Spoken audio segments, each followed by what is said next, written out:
Welcome friends to another Halo lore video. Today we're going to return to our series looking at different species within the Covenant. Today we're going to take a look at the Yanme'e, or the drones, and one of the most irritating creatures to fight in the games I've ever faced. So let's see what they have in store for us today. These creatures originated as tree-dwelling arthropods on a planet called Palamok. Over time, they're able to develop rudimentary systems and tech, which allow them to travel to nearby planets.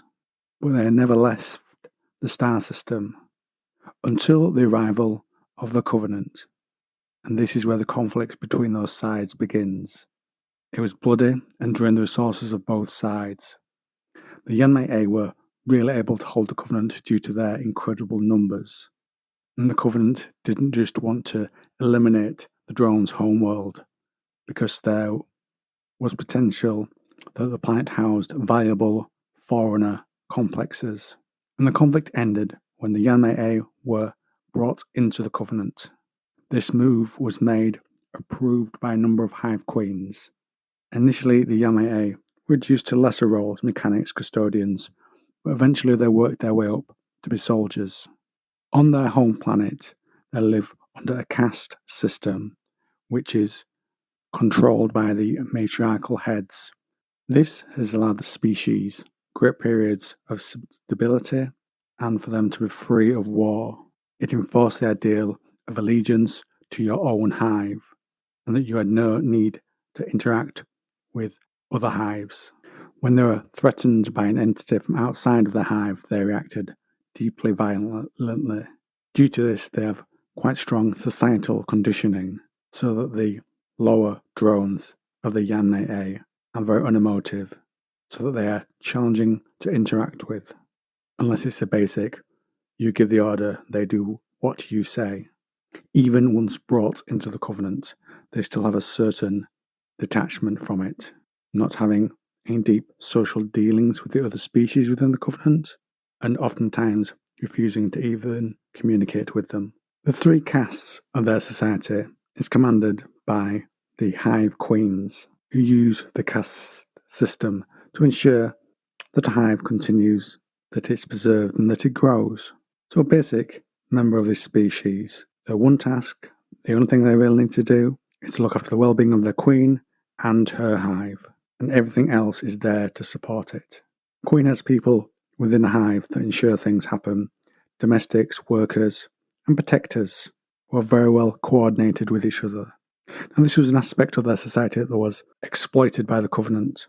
On worlds they wanted to overrun, the drones would be allowed to establish hives as footholds to stop any enemies making a counter-offensive against them. There is the odd male Yanme'e who have an aversion to the hive. They have a name, they are dubbed unmutuals, and are exiled outside of the hives. So what about their home planet? What is it like? It's a featureless world with an inhospitable atmosphere. It has warm temperatures and the gravity there is strong. In their first finding of it, the San Shayum survey team believed that the planet could actually be a foreigner construct. Now this idea came from the low amount of geological formations and the complete absence of tectonic and volcanic activity.